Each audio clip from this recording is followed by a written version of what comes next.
बरसात की काली रात थी, जिसमें बिजली की गड़गड़ाहट से जंगल और भी भयावह लग रहा था।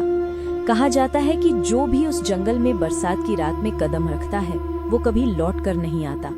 आज कुछ गांव वाले अपनी बैलगाड़ी लेकर बिना सच्चाई जाने उसी जंगल के रास्ते से मेले की ओर निकले हैं। लेकिन अंधेरे और बरसात के बीच उनके साथ क्या होने वाला है, ये राज सिर्फ उस जंगल की खामोशी जानती है। अबे तेरी की, ये लो, मैंने पहले ही मना किया था। मैंने कहा था कि इस रास्ते से मत जाओ। अब देखो बारिश आने वाली है, ऊपर से ये घना जंगल, अब क्या करेंगे? अरे यार अजय, तू इतना क्यों घबराता है? ये बादल बस गरज रहे हैं, बरसेंगे नहीं। इससे पहले ही हम मेले में पहुंच जाएंगे। अरे काका जी, गाड़ी क्यों रोक दी? क्या हुआ? जल्दी चलो ना। अरे ठहर जा बेटा, इतनी जल्दी क्यों मचाता है? तुम सब उतरो गाड़ी से नीचे और जिस जिसको हल्का होना है यही हो लो। फिर मैं रास्ते में गाड़ी नहीं रोकूंगा। देखो आगे घना जंगल है और रात होने वाली है। उस जंगल का रास्ता कुछ ठीक नहीं है, इसलिए हम वहां से तेजी से निकलेंगे। रास्ते में कहीं रुकेंगे नहीं। हाँ पापा, मुझे बड़ी जोरों की लगी है, चलो ना जल्दी। अरे हाँ हाँ ठीक है बेटा, चल आजा मेरे साथ चल। सब लोग हल्का होने के लिए इधर उधर जाने लगे। आजी सुनते हो, हम लोग यहीं बैठे हैं, तुम सब जल्दी आना। हाँ ठीक है, लेकिन जरा ध्यान से, डरावना जंगल है। कोई पेड़ के पीछे चला गया, कोई तालाब के पास। उधर हरिया काका के चेहरे पर एक अजीब सा डर दिखाई दे रहा था। हे भगवान, ये नहीं होना चाहिए था। अगर आज बारिश आ गई तो पता नहीं क्या होगा। वो बरसात की रात मैं आज तक भूला नहीं हूँ। वो रात इसी मेले से जुड़ी है। कितने साल बीत गए। धनपुर गांव के उस मेले में जाते वक्त कभी रास्ते में बारिश नहीं हुई थी, पर आज ऐसा लग रहा है जैसे वो बरसात की रात फिर से लौट रही है। नहीं नहीं, हमें जल्दी से इस जंगल को पार करना होगा। अरे अरे आ जाओ, सब जल्दी करो, हमें निकलना होगा, बारिश शुरू होने वाली है। सब आ गए ना? हाँ काका, सभी आ गए हैं, चलिए चलते हैं। काका आप इतने डरे हुए क्यों लग रहे हैं? क्या हुआ, क्या बात है? अरे कुछ ना है राधा बेटा, सब ठीक है। काका, राधा ठीक कह रही है। बताइए ना, आपके चेहरे की हवाइयाँ क्यों उड़ी हुई है? आप हमसे कुछ छुपा रहे हैं क्या? अरे मोहन बेटा, ऐसी कोई बात नहीं है। तुम सब लोग बैठ जाओ और मेरी बात ध्यान से सुनो। जरा ठीक से संभाल कर बैठना। आगे जंगल आने वाला है। वो जंगल का रास्ता कुछ ठीक नहीं है। मैं तेजी से वहां से गाड़ी निकालूंगा, इसीलिए तुम सब ध्यान से बैठे रहना। काका की बात सुनकर सभी लोगों के चेहरे पर डर और गंभीरता के भाव उभर आए। वे सभी गंभीरता के साथ गाड़ी में बैठ गए। रात लगभग हो ही गई थी। चांद पूरा था और उसकी हल्की रोशनी जंगल के सुनसान रास्ते पर फैली थी। घना सन्नाटा, दूर कहीं कुत्तों के भौंकने की आवाज और कभी उल्लू की हूं हूं की गूंज। बैलगाड़ी के पहिए मिट्टी के ऊबड़ खाबड़ रास्ते पर डोलते हुए चले जा रहे थे। तभी बिजली कड़की और वही हुआ जिसका डर हरिया काका को था।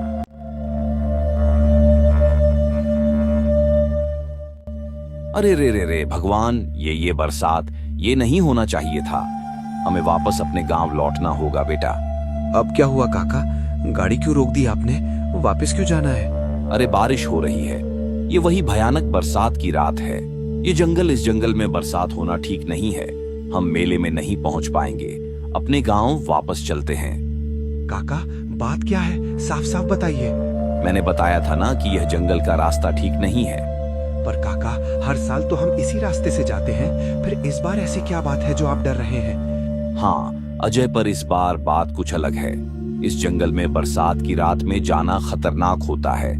ऐसी बरसात की रात में यहाँ कई छलावे घूमते हैं। बारिश की रात में इस जंगल में जो प्रवेश करता है वह वापस नहीं लौटता। ऐसी ही एक बरसात की रात कई साल पहले आई थी, जब हमारे गांव के कुछ लोग इसी जंगल से होकर मेले में जा रहे थे, लेकिन आज तक कोई भी लौटकर वापस नहीं आया। अब क्या होगा काका? तेज बारिश हो रही है और यहाँ कोई बस्ती भी नहीं है। काका, आगे कब्रिस्तान है, मुझे तो डर लग रहा है। अब क्या होगा? क्या हम नहीं बचेंगे? घबरा मत बेटी, मैं कुछ सोचता हूँ। हमें वापस जाना होगा। अभी हम जंगल के उस इलाके से दूर हैं जहाँ छलावा होता है। शायद हम बच सकते हैं। चलो वापस चलते हैं, मैं गाड़ी घुमाता हूँ। काका की बात सुनकर सभी लोग घबरा गए और बैलगाड़ी में एक सन्नाटा छा गया। हरिया काका ने गाड़ी वापस धनपुर गांव की तरफ मोड़ ली, लेकिन ये क्या, जैसे ही वे थोड़ी दूर चले बैल ठिठक कर रुक गए और गाड़ी के पहिए जाम हो गए।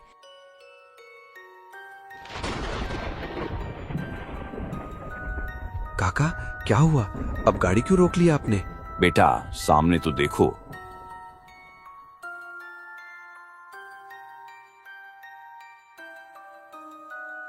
सभी लोग सामने का नजारा देखकर चौंक गए। सामने कुछ बड़े बड़े पेड़ टूटे हुए पड़े थे, जिन्होंने रास्ते को पूरी तरह से बंद कर दिया था। सभी गाड़ी से नीचे उतर गए। काका अब क्या करें, हम सब मिलकर भी इन पेड़ों को रास्ते से नहीं हटा सकते। पता नहीं क्यों मुझे ऐसा लग रहा है कि कोई शक्ति है जो हमें वापस नहीं जाने देना चाहती। वो हमें इस जंगल में रोक रही है। काका अब हमारा क्या होगा? हमें आज मेला देखने के लिए आना ही नहीं चाहिए था। हे भगवान हमारी रक्षा करना। तभी जोर से बिजली कड़की और बारिश और तेज हो गई। जंगल में दूर से कुत्तों के रोने की आवाज आ रही थी।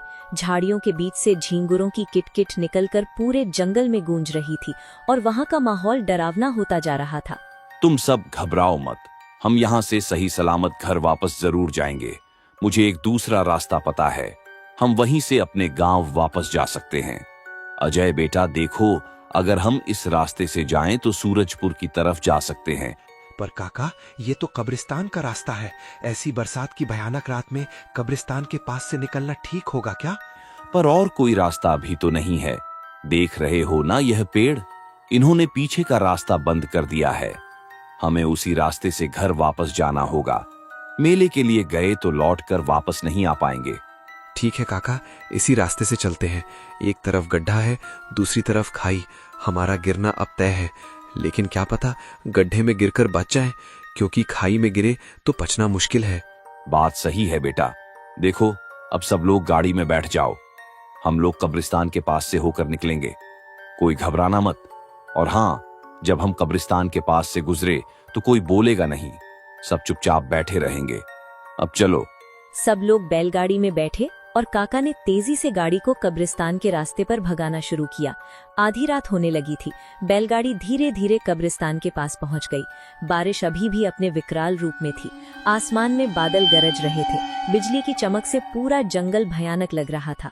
बिजली की हल्की रोशनी में टेढ़े मेढ़े पुराने पेड़ ऐसे लग रहे थे जैसे कोई अपने हाथों को ऊपर उठाए खड़ा हो। पेड़ों की सूखी डालियां नीचे लटक रही थी। कब्रिस्तान की टूटी फूटी दीवारों पर काई जमी थी। तभी हवा अचानक ठंडी हो गई, जैसे किसी ने अपनी सांस रोक ली थी। बैलगाड़ी कब्रिस्तान के पास से गुजरी तो सब चुप हो गए। अचानक एक कब्र से जैसे मिट्टी खिसकने की आवाज आई और दूर से किसी औरत के कराहने की आवाज। ये कैसी आवाज थी? ऐसा लगा जैसे ये आवाज उस कब्रिस्तान से आ रही हो।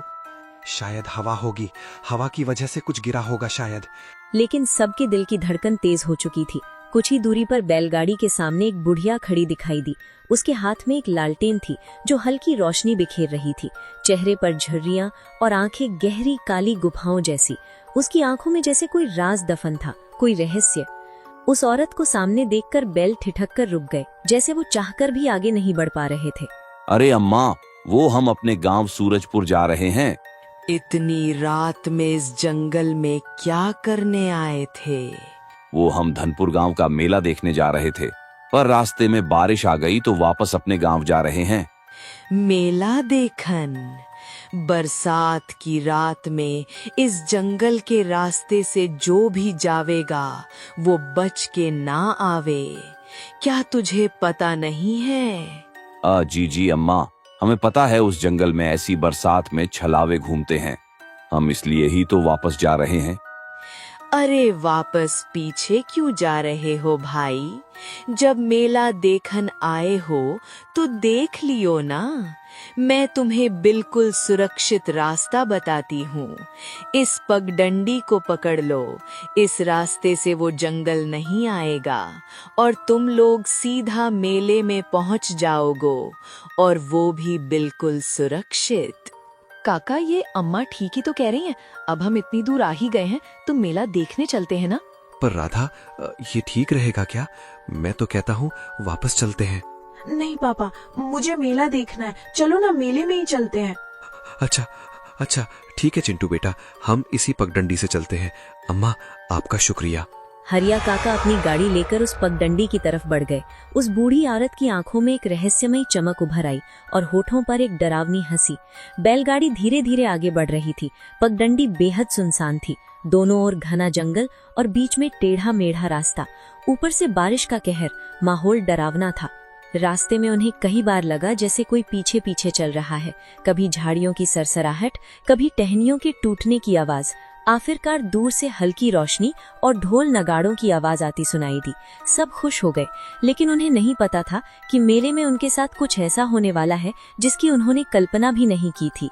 पापा, मेला आ गया। वाह, बड़ा मजा आएगा। मैं बहुत सारे खिलौने लूंगा। जल्दी चलो ना। मैं तो सबसे पहले एक छाता खरीदूंगी। हाँ, ये बारिश तो आज कहर ढा रही है। हम सारे भीग रहे हैं। अब छाता होगा तो बारिश से कुछ तो बचाव होगा। हाँ, सब लोग जैसे ही मेले में पहुंचे उनके होश उड़ गए। मेले में उनके अलावा कोई नहीं था। दुकानें सजी थीं, लेकिन दुकानों पर कोई भी दुकानदार नहीं था। हर ओर चमकती लालटेनें थी, पर उनका प्रकाश पीला और अजीब था। कैसा मेला है ये तो? अरे यहाँ तो कोई नहीं है, ना कोई इंसान, ना भीड़ और ना कोई शोर। कहीं हम गलत जगह तो नहीं आ गए हैं? काका, ये सब क्या है? और ये देखो, इन दुकानों पर अजीब अजीब सी चीजें रखी हैं। इंसानी खोपड़ी और ये पुराने जमाने के मोमबत्ती रखने के खर्चे। ये सब देखकर ऐसा लग रहा है जैसे हम किसी दूसरी दुनिया में आ गए हैं। मुझे तो यहाँ डर लग रहा है। वैसे तो यहाँ कोई नहीं है काका, लेकिन मुझे यहाँ किसी के होने का एहसास हो रहा है। ऐसा लग रहा है जैसे यहाँ कोई है और हमें देख रहा है, पर यहाँ कोई दिखाई क्यों नहीं दे रहा है काका? हाँ, यहाँ है। यहाँ दुकानदार भी है और लोगों की भीड़ भी है। बस हम उन्हें देख नहीं पा रहे हैं क्योंकि यह एक भूतों का मेला है। हम उन्हें नहीं देख सकते, पर वे हमें देख रहे हैं। हम एक छलावे में फंस चुके हैं। चलो, चुपचाप यहाँ से गाड़ी की तरफ चलो। जल्दी करो। सब लोग जैसे ही गाड़ी की तरफ दौड़े, कोई काला साया उनके सामने से निकलकर भागा। सब लोग ठिठक गए। वो क्या था? अभी कोई गया यहाँ से? मुझे लगता है हम में से कोई यहाँ से बचकर नहीं जा पाएगा। उनका खेल शुरू हो गया है। तुम डराओ मत अजय। भगवान पर भरोसा रखो। हम यहाँ से सही सलामत घर वापस पहुंच जाएं, ऐसी प्रार्थना करो। उन सभी को अपने पीछे से कुछ लोगों की आवाजें आने लगी और जैसे ही वे पीछे मुड़े, सामने का नजारा देखकर डर गए। पूरा मेला लोगों से भरा था। दुकानों पर भी दुकानदार थे, पर वे दुकानदार इंसान नहीं थे। वे सभी अजीब से प्राणी थे। किसी दुकान पर कंकाल सामान बेच रहा था, तो कहीं पर कोई राक्षस या पिशाच जैसा प्राणी था। वे सभी भटकती आत्माएं थी और अचानक से सब गायब हो गए। वो नजारा देखकर सभी लोग सहम गए और गाड़ी की तरफ तेजी से भागे, और जब उन्होंने पीछे मुड़कर देखा तो दंग रह गए। हे भगवान, काका, ये कैसा छलावा है? अब हम क्या करें? कैसे बचें इससे? अजय, हमने जो अपनी आंखों से अभी देखा वो सब सच है। वे सब यही हैं, लेकिन हम उन्हें देख नहीं पा रहे हैं। वे हमें यहाँ से जाने नहीं देंगे। तो अब क्या करें? पता नहीं, मुझे कुछ समझ में नहीं आ रहा है। शायद वो बूढ़ी औरत जो कब्रिस्तान के पास मिली थी, वो भी एक छलावा ही थी। उसी ने हमें यहाँ भेजा था। हम इस छलावे से बाहर निकल गए तो ठीक, नहीं तो आज हम में से कोई यहाँ से जिंदा वापस नहीं जा पाएगा। फिर भी हमें कोशिश करते रहना चाहिए। चलो, जल्दी से गाड़ी में बैठो। यहाँ से निकलने की कोशिश करते हैं। वे सब गाड़ी में बैठकर वहां से निकल पड़े, लेकिन जंगल से कुछ दूर घूमने के बाद फिर से उसी मेले के पास पहुंच गए। नहीं काका, हम घूम फिर के फिर से उसी जगह पर आ गए हैं। अब क्या करें? इस छलावे से बचने का कोई रास्ता नहीं है क्या? हाँ, एक रास्ता है। अगर ये बारिश बंद हो जाए तो हम इस छलावे से बाहर निकल सकते हैं। बरसात बंद होते ही छलावा अपने आप गायब हो जाएगा। यह बस बारिश में ही दिखाई देता है। इसीलिए जब रास्ते में बरसात चालू हुई थी तो मैं डर गया था। अचानक कुछ ऐसा हुआ जो किसी भयानक सपने से कम नहीं था। चारों ओर से कुछ डरावनी और भयानक आकृतियां उन्हें घेरने लगी। वे धीरे धीरे उनकी ओर बढ़ रही थी। उनकी आंखों में नफरत, गुस्सा और एक भूख थी। वे आकृतियां भूखी नजरों से उन सभी की ओर देख रही थी। हरिया काका और सभी लोगों ने जीवित बचने की उम्मीद छोड़ दी थी। उन्हें लगने लगा था कि अब वे जीवित नहीं बचेंगे। वे आत्माएं उन पर हमला करने ही वाली थी कि अचानक बारिश बंद हो गई। बारिश के बंद होने के साथ ही वे सभी आत्माएं गायब हो गई और उस भूतिया मेले का छलावा खत्म हो गया। सभी ने चैन की सांस ली। वे लोग तेजी से गाड़ी में बैठे और वहां से निकल गए। हे भगवान, शुक्र है तेरा। आज तक बरसात के इस छलावे से कोई नहीं बच पाया। पता नहीं हमारे ऊपर ईश्वर की कौन सी कृपा हुई जो आज हम इस छलावे से बचकर सही सलामत जा पा रहे हैं। इससे पहले बारिश फिर से शुरू हो जाए, हमें इस जंगल से निकलना होगा। काका बस आज यहाँ से निकल जाएं, कान पकड़ती हूँ, धनपुर गांव के इस भूतिया मेले में तो मैं फिर कभी ना आऊं।